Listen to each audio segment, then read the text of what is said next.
There he is, the one and only Danny Bacon. How you doing, Danny?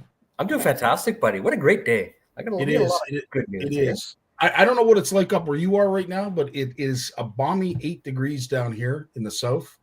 The snow, unfortunately, is not melting fast enough because it's creating this incredible fog. We literally you can't see your hand in front of your face right now because of all the fog. But it is a great day. But it's a great day. One, because you got back safely from your vacay. You had a good time. Great time. In fact, I had to travel all that way to get one of our sponsors. So that was a very, very positive end to all of that. And so we're very excited about that. But before we get rolling, there's a couple birthdays I want to shout out to. First off, my mother-in-law, Carol, she's celebrating her 81st, I believe, today. I could be wrong on that one there. As well as one of our sponsors, Junction Tackle, Mr. Chris Bain. It's his birthday as well today. And one of my good buddy Steve, our NXS Pro staff, Steve Johnson, it's his birthday as well today. So is it right on? I was talking to Steve just this past week, so that's awesome. Happy birthday, Steve! Yeah. Happy birthday to all that are enjoying a birthday day. Hopefully, you're getting spoiled. You're out at dinner, eating whatever it is you like to eat, and having a grand old time doing it. I had to write that down so I wouldn't forget to mention it there. I was going to say, what hand did you write it on? I didn't see you looking at your hand, so that's awesome. I've actually got a page going now. That's where we're at with this here thing. Holy smokes, man! Oh, that's my bad habits, though. I'm also rambling when I'm not paying attention to you, so I'm just jotting stuff down. You're more professional than myself right now. You're in better shape. It's all appearances. Dan, as always, we usually start our segment just with an update. Of course, for those who aren't aware, the North Channel Walleye Open is Danny, myself, and of course Nick, who is backstage. Well, actually, he's watching right now. Nice to have you a part of this, Nick. As always, my friend, lots of things happening. Good to see you, Dean, as well. Thanks so much for joining us. Will's in the house. How you doing, Will? Tony, I'm telling you, you're like a staple. I almost have to bring him in as a guest. This he is with us so often. Absolutely. It's incredible. And then here's another one.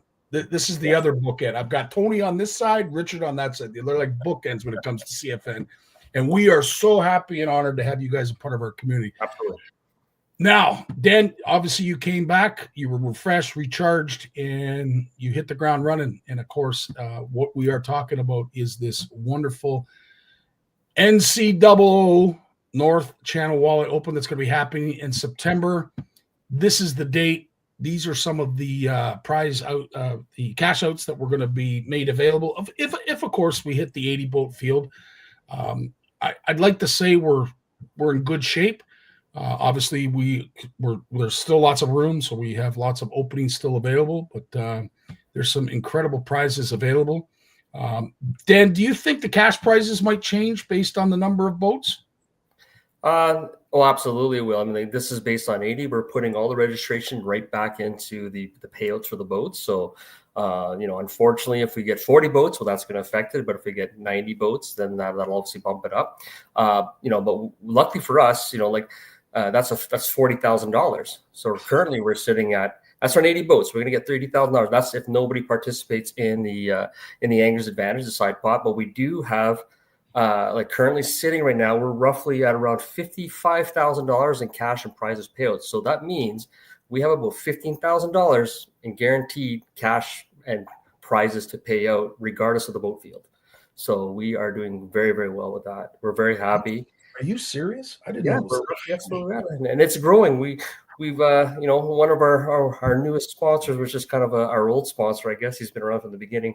It's turned out to be pretty fluid. So we haven't been able to, me and Nick have been working on Eric, and we haven't got him finished up on what the number is going to be, but it keeps growing every time we talk to him. So we're very happy about that. And so that being said, big shout out obviously to Eric Samar with NXS, and naturally that's a special spot in my heart for that group. That being said, we've managed to add a couple this week, and so I want to shout out to what we got here. It's Coldstream, I think it's breweries, Distillery. Coldstream Clear Distillery. Yep. Yeah, so they've entered as a tournament partner. So these are the two brands that we're going to be getting our hands on to help promote the event. So we're extremely, extremely excited about that. That's something that we're not used to dealing with. And of course, Vance's Resort. love these people. That they're new owners. They bought it from Rhonda, and they've offered up a 1 week stay for 2 in 2026 as a prize. So we're happy about that. And we have, I got to look at my notes. We have Great Lakes Outfitter who stepped up, and he's taken over the early bird prizes for us. So in addition to our pre-fish tournament that Shimano has stepped up in a huge way, can't thank them enough. And of course, Garnett's and the Trading Post. You're saying now we have a preliminary prize, an early bird prize? Yes. So we're going to be, thanks to Great Lakes Outfitters, we're going to be covering a full entry for one team. Everybody who's registered before June 11th. They're going to have a draw. Everybody after June 11th to August, I can't remember the date, I think it was 15th. Don't quote me on that, but he'll be covering 50% of the registration facts. So there's a potential for someone to fish for free in this whole event. Wow. So we're looking forward to that. Who am I missing? We've been talking a lot. We got a lot of stuff on the go. I think I've kind of covered the new people that we've guaranteed. We have about 5 or 6 more. We're very eager to get on board. I think the most important thing, folks, if you want to follow the progression of the NCAA, please go over to our page. You will see it. You'll see a lot of cross promotion between CFN and the NCAA and the Made in Canada tackle page as well. Like there's a lot of cross promotions going on, so it might seem a little confusing, but just know that Danny, myself, and Nick. We are the ones that are going to be pushing the NCAA up until the day that the tournament starts. And I will invite everybody to go over to that page and just keep updated with everything. And there's lots of updates still to come. Correct. So just to kind of touch on that. So we've been kind of, reason why we haven't got our webpage up and running or really promoted is, like I said, we're still working on our sponsorship, which is coming in nice and steadily. We're very happy. We kind of knew this was going to get here, and it's there. We don't want to miss any opportunities that are there, but we have finalized the rules. So the rules have kind of gone through our final draft. We all seem pretty happy with that. So we should be posting that, I would say, hopefully maybe beginning of next week. We've all got plans, so I don't want to just get too hasty, but we'll be posting the rules as well as a map. So people are asking maps, get that clarified. But if you want to register, reach out to us. We'll send you the form, but you can click on the form through our Facebook page.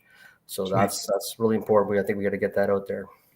No, 100%. And with all that's going on, we might forget something. We might cross over a little too quickly, and we'll have to circle back.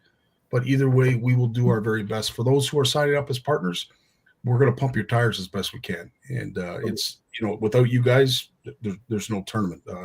So we can't thank you enough, and we will do our very best to make you happy with our partnership. Oh, we forgot one. Waterfalls Lodge. Didn't forget it.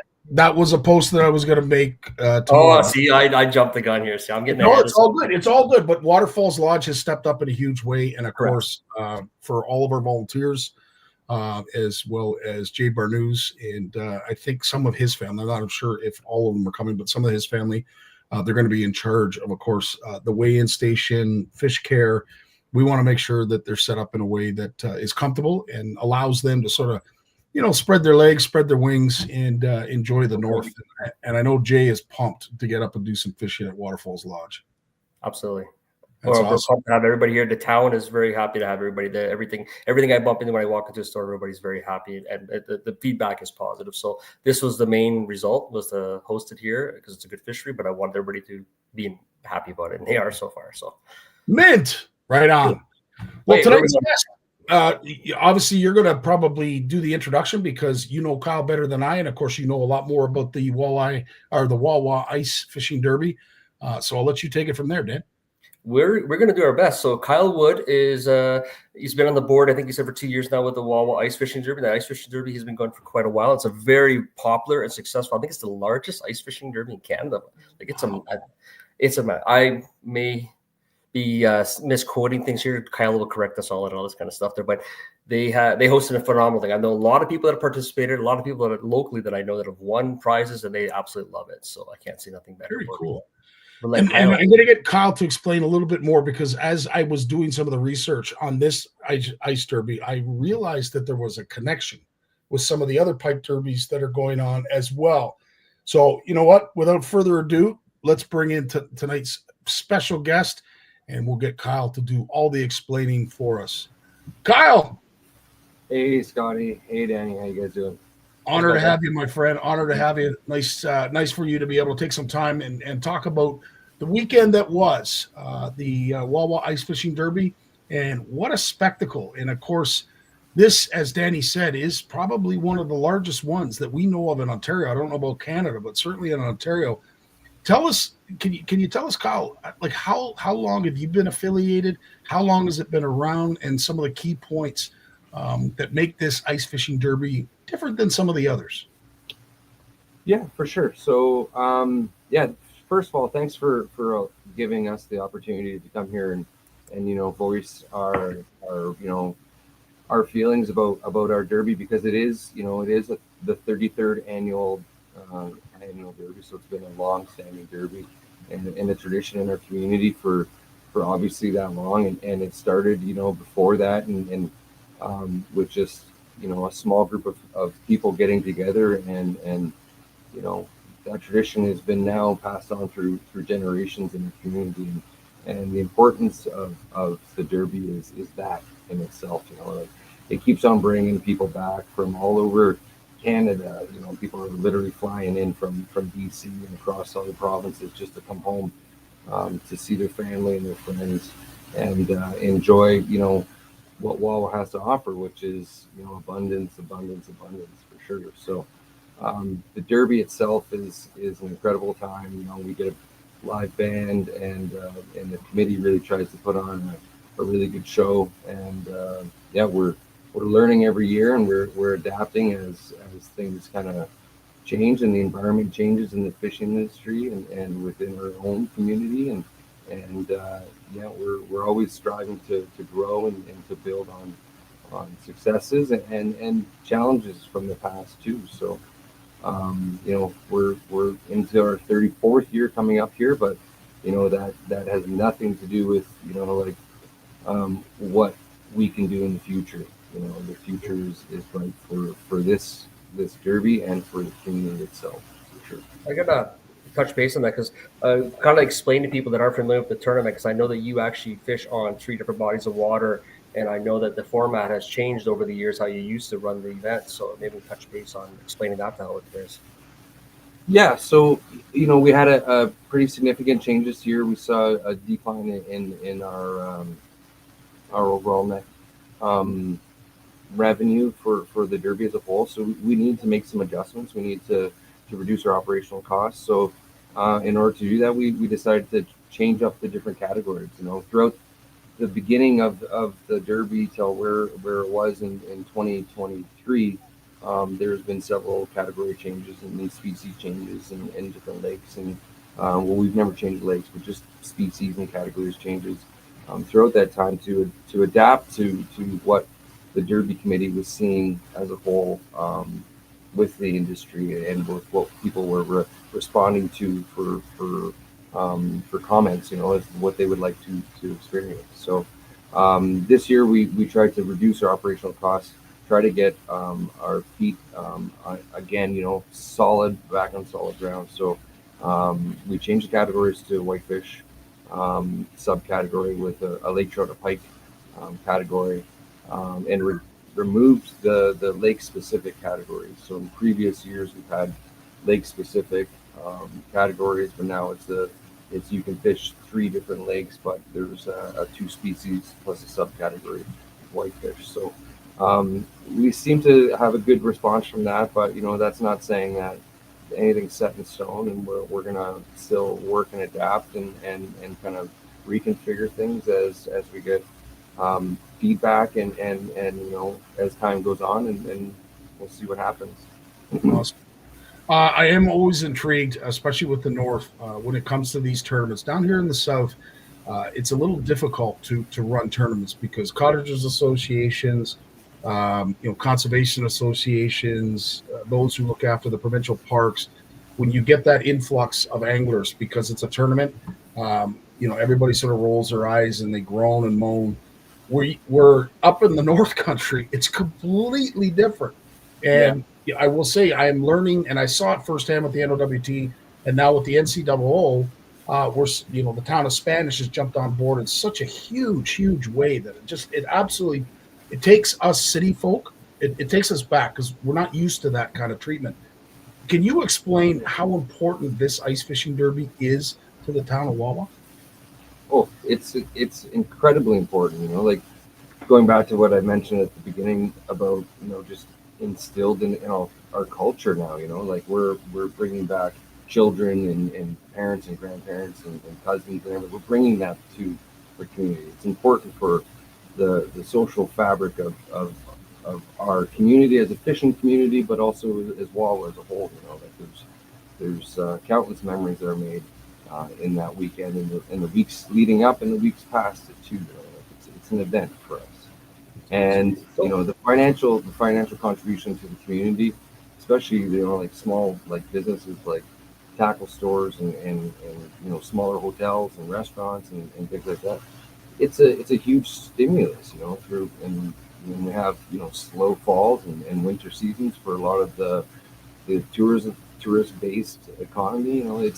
It carries a lot of us through those tougher times. So the derby is invaluable in so many ways, but it's also just instilled in our culture. Like we're on our pastimes. We're out there. We're fishing. We're in the wilderness and exploring and taking in what our communities have to offer. Or else we wouldn't be living there. It's just that's just the reality of it. This is what our culture is, and we only have what we have. We have the people around us and what we have in this town. So we have a bigger sense of community when people that are like-minded come to town, whether they're from BC or Quebec or wherever, Southern Ontario, we always welcome them with open arms. So we see it with our friends from the States coming over and everyone from all over the place. We're just a welcoming community. And that, that speaks to the angling community as well, these types of tournaments for sure. 100%. Go ahead, Danny. So, based on this, on the tournament, kind of was mentioning, like I think this is probably one of the biggest ice fishing tournaments in Canada. Is people need to understand, like you have 3 lakes, and I'm kind of adjust an idea where these lakes are not close. There's a big gap. So obviously you've got 3 different marshaling stations or weigh stations, and so based on that, like what's your normal participation level? Like what do you normally get for registrants for that? Yeah, so when we had the larger cash prizes, our registration was higher for sure. That's not to say that the angling pressure was higher per se than this year. Like this year we had 680 participants, and we figure that the vast majority, there was a number of participants or people who bought tickets that were just looking out for the derbies number one and purchased just out of the goodness of their heart. But the vast majority were people fishing, as opposed to more of a lottery type derby, which has kind of happened in the past. So, we got 650 people out there fishing. Any derby, we're probably averaging 650 to 900 people angling on those 3 lakes, with an additional, like 3 to 400 tickets being sold, just for people that are looking for a chance to get a cash prize of $5,000, or we've had cash prizes of $35,000. So, and support. We have a wonderful support system in this community. And a lot of people just, open up their wallets to support this because they do recognize the greater good of this one event for our town. Cool. Kyle, I have to say, down here in the South, we've been experiencing what winters were back in the day. It's no big surprise, as I said, growing up, this is exactly what we expected in winters. The last 3 have been anything but lackluster at best. But I have to ask the challenge that you were faced, because let's face it, that area of our province has been inundated with snow. And of course, Mother Nature wasn't helping you guys out this past weekend when it came to the snow. Tell us some of the challenges you faced with that. Yeah, for sure. Like this is a pretty typical winter in Wawa. Definitely. But the Highway 17 or south of us towards Sault Ste. Marie itself just getting smashed with snow. Like You know, and a lot of our participants are coming up from the Sioux, so obviously some real challenges. And leading up to it, then we had some decent weather, and then we, you know, obviously had a snowstorm the Thursday and Friday before. So, you know, we may have you know, missed some anglers because of that, but I think for the most part, people, you know, people left at, you know, 3:30 in the morning and did what they needed to do to get here. You know, it's just, it's living in the north. You know, we're always battling whether it's gonna, you know, things are gonna happen or not. Or, you know, like everyone's canceled tonight. You know, we're getting smashed again. So it's just, I'll tell you that engine, that snow squall engine they have on our Great Lakes. I'll tell you, they have not quit. They've been running on empty, and let's hope that they empty out soon, because I know a lot of folks up your way are sick of shoveling, and maybe in some cases don't have anywhere to shovel it. it's the Sault Ste. Marie is just, there's no place to put anything anymore. You know, like we still got lots of room. You know, I'm saying bring it on, because, you know, our water levels are atrocious all across the north. And you know, like there's some hydro guys in here today I'm talking about. You know, they're spilling right now and trying to draw down some ponds, but it's because we're drawing them up all along because there's no water. You know, like it's just, Right.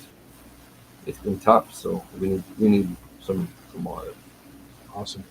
So this is the tournament that happened this past weekend. Obviously, you have some notable sponsors and partners that you want to mention, but putting a tournament like this together, I can imagine there's a whole bunch of hands that need to do their job, and I'm sure you want to take the time to thank a few before we get started. For sure. You know, like again, this is a community event, so you know, just starting off with, you know, all the sponsors. So like Alamos Gold, Westone Gold, like they're contributing significant financial resources to this community, and in other ways as well. You know, not just to the Derby, but they're committing to you know, other causes and charities across the community, and they're you know, they're focused on providing value to us. So we can't appreciate, we don't, you know, we appreciate their support, and you know, just so much for sure. You know, but there's a long list of sponsors this year. I'm just going to grab my phone because I don't want to miss anybody. For sure, like Villeneuve Construction, they contributed this year. Bodylines by Craft, the Outdoorsman Motel, Magpie Rod and Gun Club, Spear Coast Outfitters, Game Tire, Jam FM, Northern Chiropractic, Hawk Air, Carey Funeral Home, Beaver Motel, McIntyre Trucking, Subway, Wawa, Northern Lights Ford, Dave Tang, Sioux Today, Agua Canyon, Snow Riders Club. Just the list goes on and on. Like it's incredible what this town comes up with, for sure. So, you know, the firefighters are local volunteers. Our local hockey teams are putting the boards on, and you know, like it's a community event. It's a community effort. That's awesome. That's awesome to hear. Yeah. So, of course, 3 divisions. Dan, I know you already know all this. I'm learning this as I go, but you mentioned that there were 3 divisions: pike, whitefish, and lake trout. Prizes associated with each.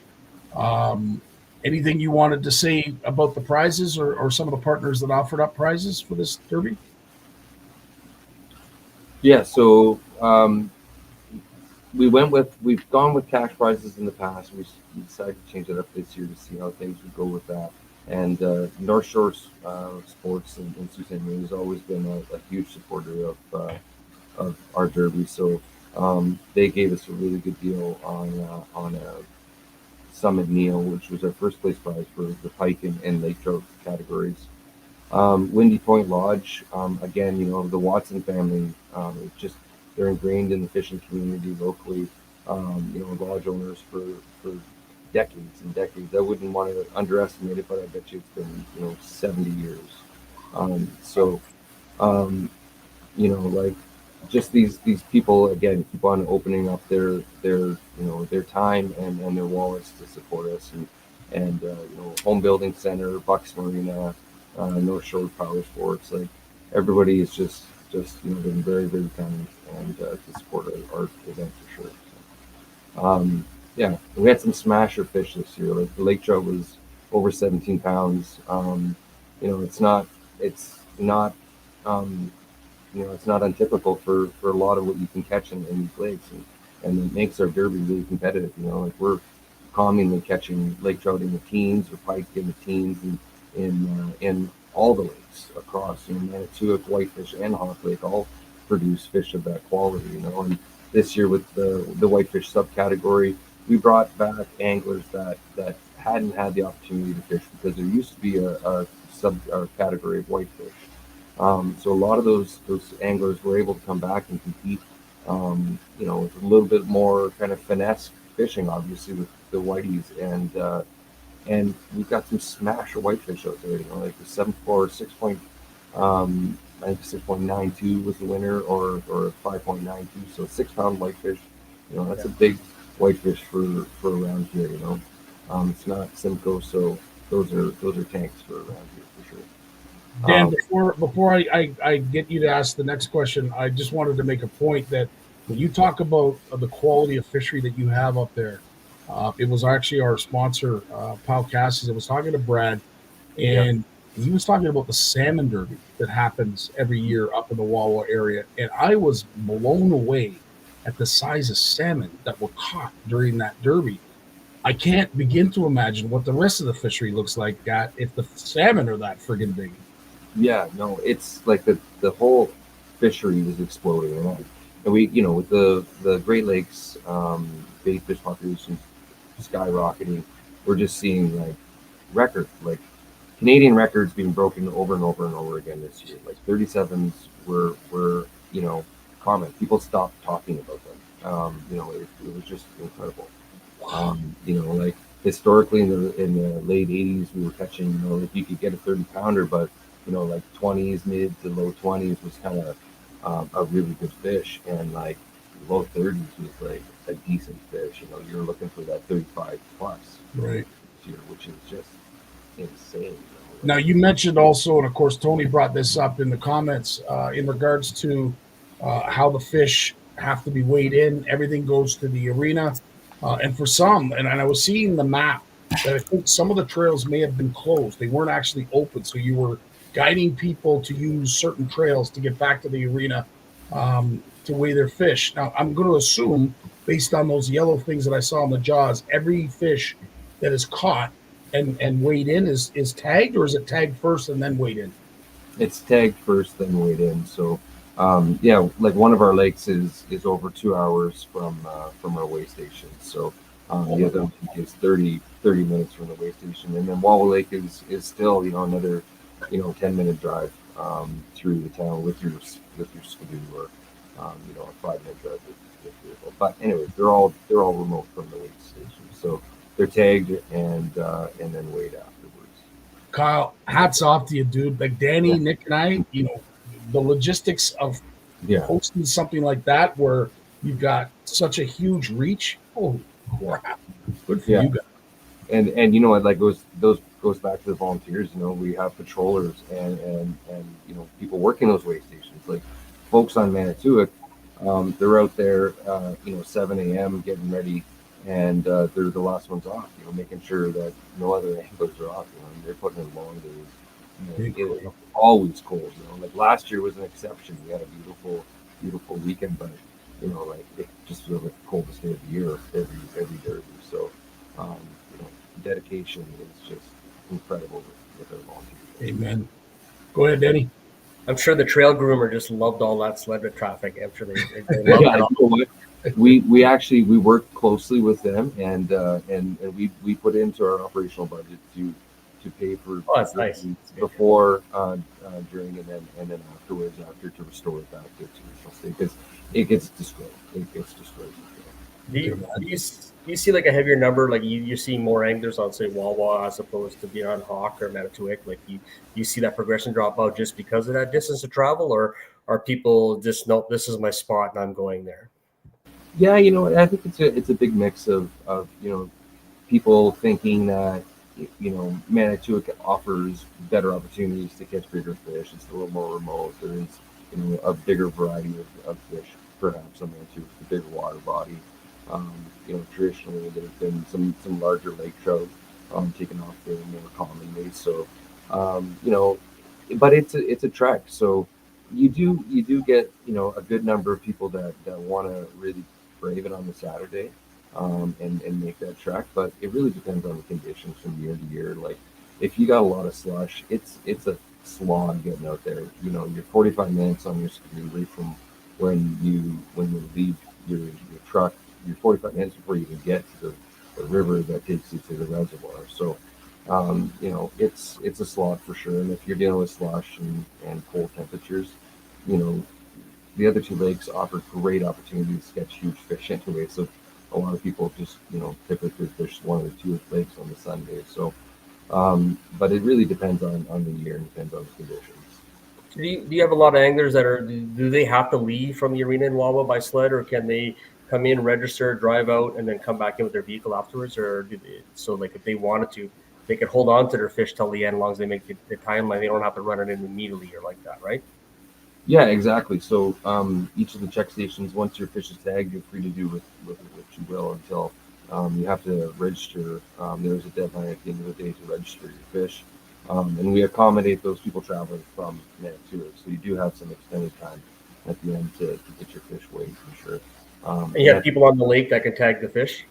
Yeah, exactly. Yeah. Okay. Yeah, you tag it there. So, yeah, especially if you have, you know, like you want to tag a fish, you want it in the whitefish category, you know, there's some strategy to entering the fish because, you know, sometimes there's so many whitefish on one lake. Sometimes you're battling through, you know, like 2.5 pound fish that, you know, there might not be a lot of bigger fish weighed because, you know, that's just the way it is. You know? So Nice problem to have. What's that? It's a nice problem to have to be driving through fish. Yeah.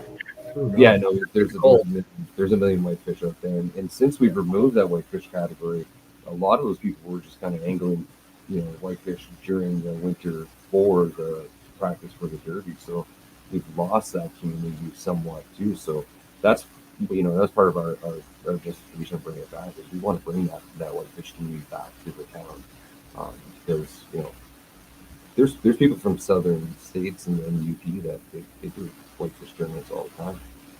Nice. Tony's asking, before we get to some of the fish picks, Tony's asking, are you still training your minnows like Danny did, or? Yeah, he has some wacky minnows for sure. Yeah. Yeah, that's funny. That's awesome. So some of these fish, obviously, Kyle, you're going to help us out explaining the significance. Some of these might be a great means of promotion for next year. So for those who, you know, I didn't get permission to use any of your photos. So if you have a problem with it, talk to Kyle. Kyle's your man. Yeah, give me a call. Yeah. So this is a lake trout, I believe, that is caught. Yep. Significance of this fish, Kyle? Yeah, so that was on Manitoulin. Christoph Chrysalis is his last name, and yeah, a young gentleman from Michigan actually. And him and his brother and his father come up and yeah, they were fortunate enough to get a fish. I think it was fourth place in the lake trout. Right on. Then we have, I believe that is a pike. I'm not really sure. It's well covered. Yeah, that's a pike. And sorry, I can't remember this gentleman's name. I believe that was the fourth place pike as well. Nice fish. They get bigger as we go on. This is yet another nice pike. Yeah, that was Tyler White, and I think it was the second place pike that one. All the pike this year came from Hawk Lake. So. And then, of course, some familiar names here. We have a whitefish, and of course, this is the wife of Mr. Robinson. Yep, yeah, Caroline. Caroline Robinson. Yeah, the whole Robinson family are just beasts in the fishing world. Like We know them very well. I've lost many times to them. Yeah, exactly. Yeah. Fishing and hockey are very, very tough. So that's the one scoreboard I was able to pick up. And of course, Jamie, I want to thank you for posting that. Obviously, if I won for biggest whitefish, I'd be posting it too. But it's nice to see the Robinson family was well represented and certainly caught some really nice fish. And of course, this is the first place winner of the whitefish, the one and only Jamie Robinson. And that's a beaut of a fish. Oh my. Yep, for sure. Beautiful fish and caught, seconds from his home. Wow, incredible. This, One I thing- believe, sorry, Dan, I believe this was the biggest lake trout, and you had already mentioned the size, but you can just repeat what the winner was? Yeah, it was. I think it was 17-2, and Wawa Lake has a number of large fish. In particular, the Ministry of Natural Resources has been releasing broodstock fish, which has really helped our tournament and our derby. And we don't know if this is one of them. It's getting aged, so we'll find out more information about it. But it's definitely one of the bigger fish that's been entered out of Wawa Lake. But like I said, there's lots out there that size for sure. Awesome stuff. Really cool. Go ahead, Danny. One of the things I noticed when Scottie had the rankings up there, I noticed Caroline's names. So you were able to like add multiple fish, and you would just naturally get bumped up. Like I see her names there twice. So basically, she was culling fish. Yeah, no worries. There wasn't like a one fish entry. Yeah, 2 fish entry per day. Oh, two. Okay. Yeah, 2 fish entry per day. So the second asterisk is your cold fish. So Okay. yeah, So chance for multiple prizes, which is really nice as well, right? Yeah. That's awesome. Of course, some folks, they love the fact that they're able to get out to some of these derbies and do their thing because it builds community. And this is the one thing I do love about the hard water season is it just spawns such a community build. And unfortunately, we just haven't had that until this year for the last 3-4 years down here. So I envy you folks up there. But of course, some of the stigma that goes with ice fishing, of course, is all fish kill. And as you mentioned, you have a 2 fish limit. Is there any kind of special prize for those who release fish, or how does all that work? So we don't have anything that there's no catch and release prize. Okay. But that's a great idea for sure. We could have a whole category of catch and release for sure. Yeah, that's I think that's an interesting point. I think we could go to more of that across the board. We saw that this fishing derby. I think that was a pretty decent success for sure, and I know a lot of people locally took part in that. So, and I love the limit too, Kyle. Look, I mean, the fact that you guys are limited in the number of fish that can be entered. I mean, at the end of the day, you got all your avenues covered. I must say, the more I read up and became educated on your derby, I can tell you guys have been doing this for a few years because it looks like you got all your bases covered. It's definitely been a work in progress, evolving over time for sure. And, and you're right, we do have, and like the population is solid for lake trout, whitefish in Wawa Lake for sure. Hawk Lake sees a little more. It helps too that none of your, sorry? as I say, it helps too that none of these are small lakes like people understand. These are very large bodies systems like that, and I'm pretty sure the majority of your anglers are targeting like lake trout, which are stocked heavily, like you were saying with the brood stock and whatnot. So there is a replenishing happening basically. 100%. Yeah. I think very, very minimal impact on the population. Now, as I did a little bit more digging, I realized that there is a cohesive, a collaborative effort going on here with the Wawa Ice Fishing Derby with some of the other derbies that we're more familiar with. And of course, I picked up this, and I want to thank Christelle, Chantel, and of course, Jessica for putting this artwork together. And of course, we had the first one that was and I've been to this, the Matagami Lake annual pike ice fishing derby. This always has a great number of people that come out to it. It's a great event, loads of fun. It's just one big laugh. But the thing, as I said, that I love about ice fishing and ice fishing derbies is the cohesiveness and the emphasis on building community. I can't emphasize that enough. So that happened back on the 22nd of February. Yours was this weekend. And then I believe this coming weekend, you're up in Duberville. Yep, for sure. The annual pike derby in Duberville is a huge success, and they're just growing bigger and bigger, and it's a perfect complement after rolling out of the Wawa Derby into the pike derby.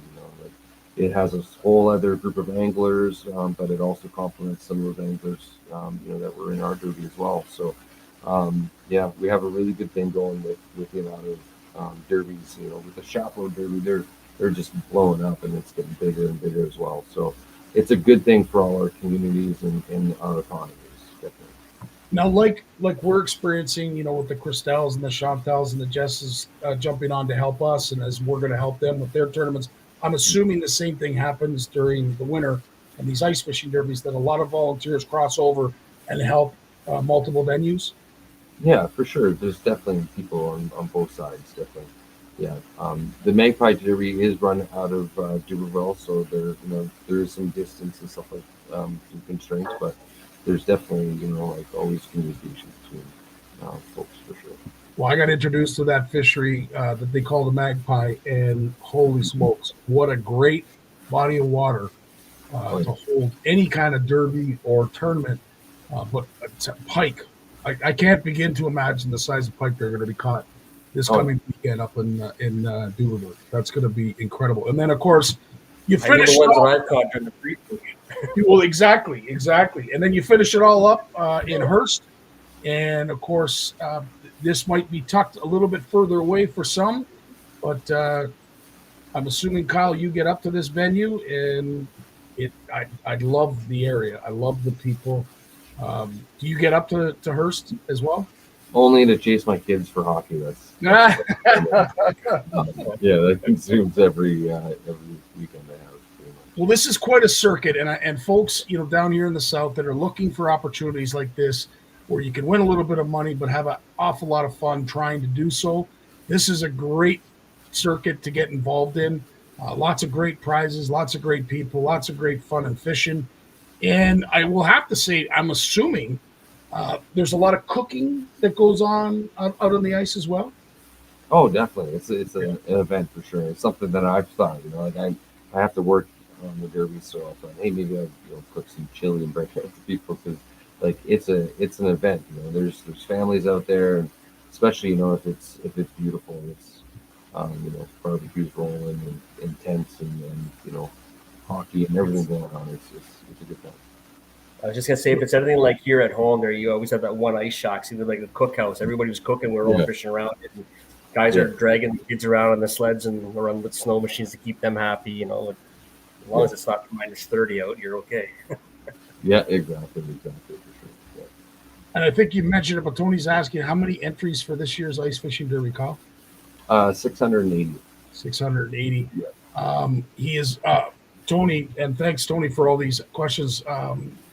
He's asking, does Kyle know if he can get the lottery license for next year's derby, registration prize and early bird money coming back?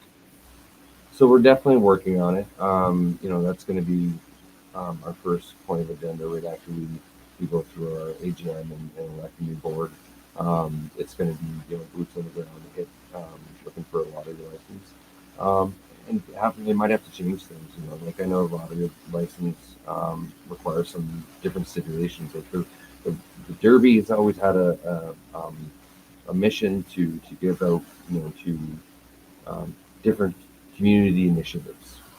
We don't discriminate to who we give to. We just give to communities that are protesting and need support. And we give it to the Walleye Hockey, we give it to the Hospital Foundation, we give to the Legion, we give to anybody that requires money and approaches us with a proposal when we are financially viable to do so.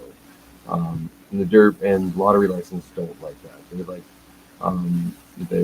the revenue stream to be driven to one specific location, and that might have to change. That might have to change our focus for the derby, which is great. If we could jump on our Hospital Foundation lottery license and support them with all our proceeds, then that's an amazing thing for our community. There's lots of other options that we have locally, and we're going to be pursuing those and looking at our own lottery license alongside of those community partners for sure. Right on. Go ahead, Dan. So, based on now that the tournament's over, so you're into that lessons learned phase and things like that, and I really noticed with a lot of tournaments since COVID, there always seems to be every year there's a lot of major changes. do you guys feel that you guys have to make a lot of changes, or do you feel that the changes you've already done have really helped you out, or you just got to tweak a few things? Yeah, like I think there's always changes to be made for sure. This year, there was big changes, and I would hate to just drastically change again and confuse people and to make people create doubt amongst our participants for sure. So we don't want to jump into anything that we don't really thoroughly and critically kind of analyze and look at as a decision to direction to go to.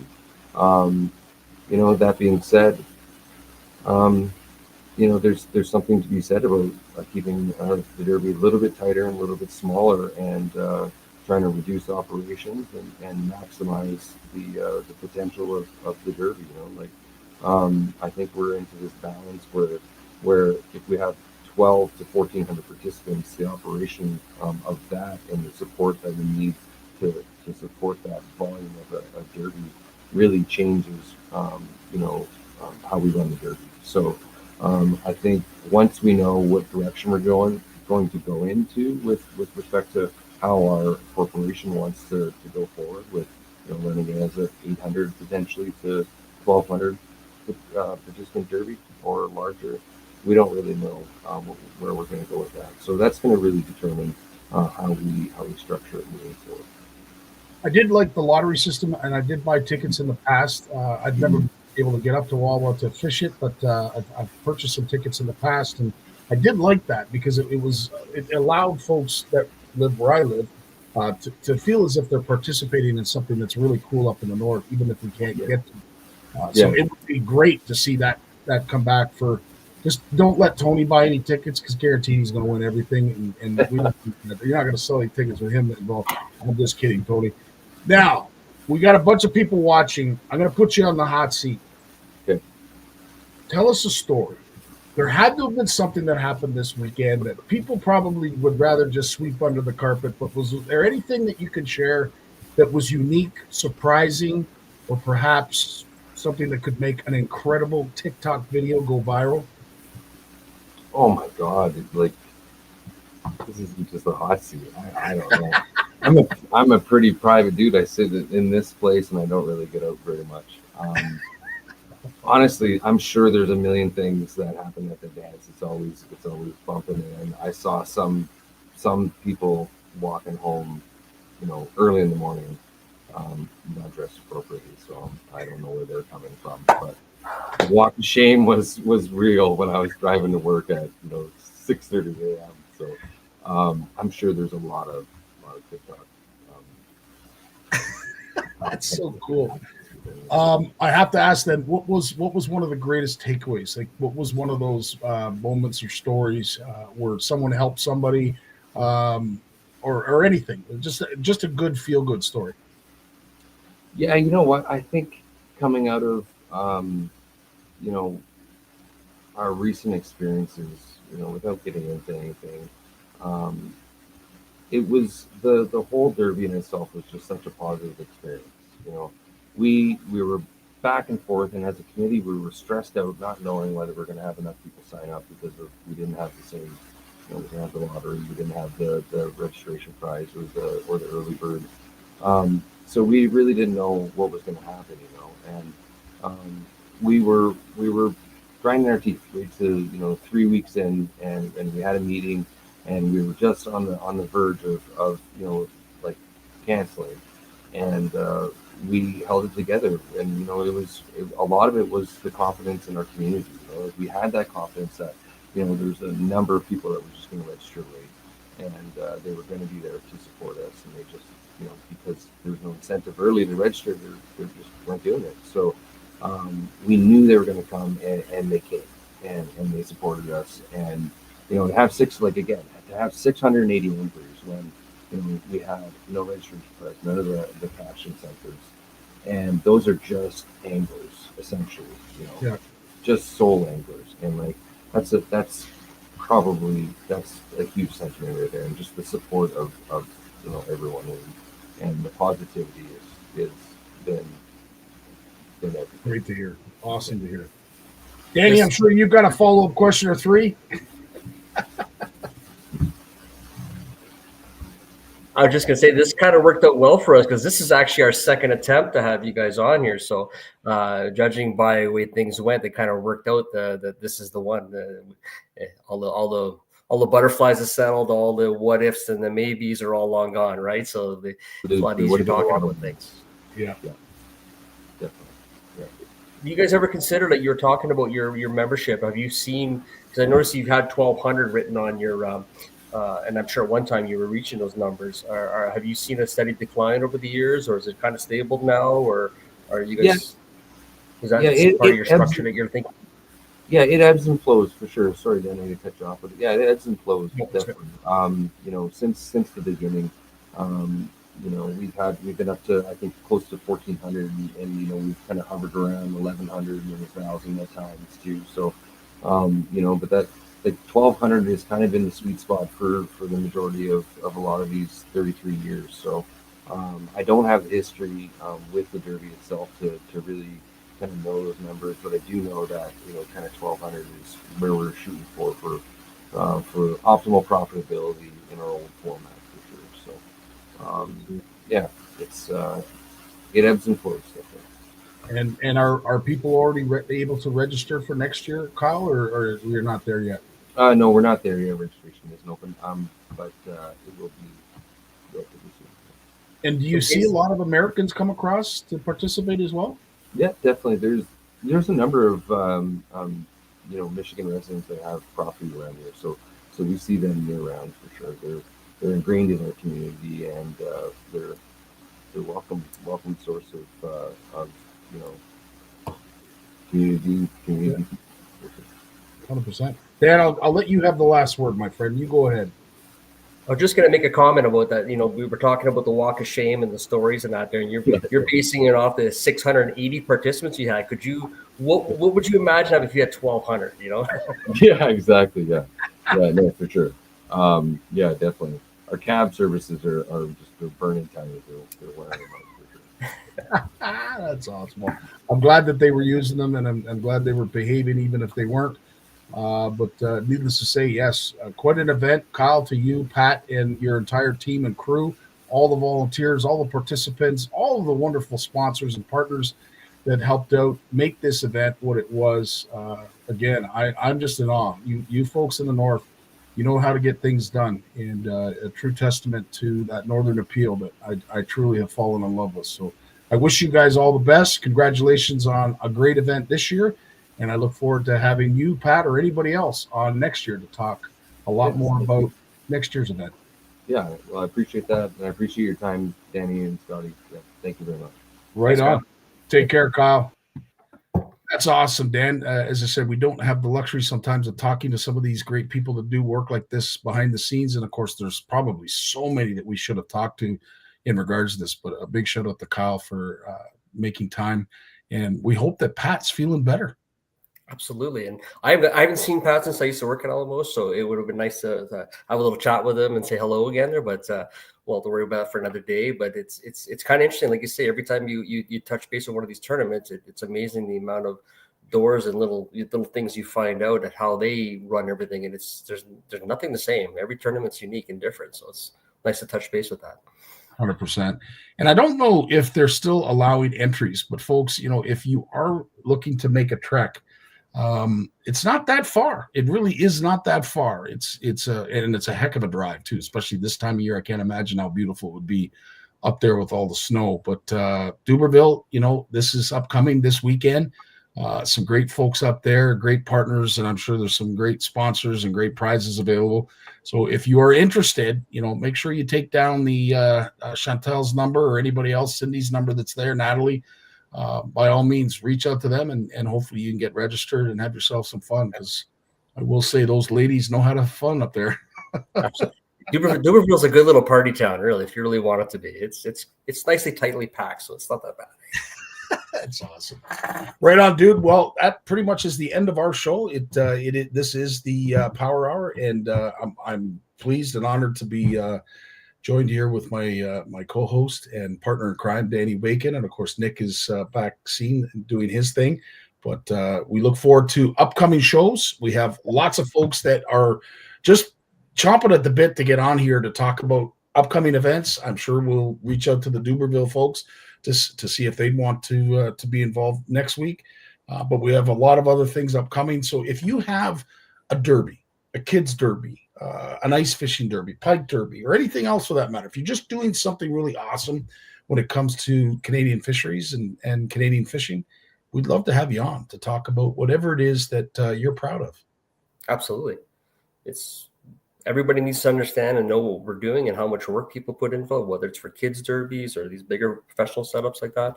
It's a lot of fun, and you'll quickly realize there's a lot of good people buying there. Amen, brother. Any last things you wanted to mention, Dan, before we say goodbye? I'm good right now. I'm gonna save myself all my conversations when we're together at the Sportsman Show next week, and we have a lot of time to talk and a lot of people to talk to. I'm really looking forward to it. So. Sounds good, buddy. Look forward to it. Thanks so much for doing this. As always, Dan, setting this up, and we look forward to seeing you folks again next week here on the POW'er Hour. Not sure exactly who we're going to be talking to, but I'm hoping it's the folks from Duberville. On behalf of Dan, Nick, and myself, have yourselves a great night, and we will see you next week.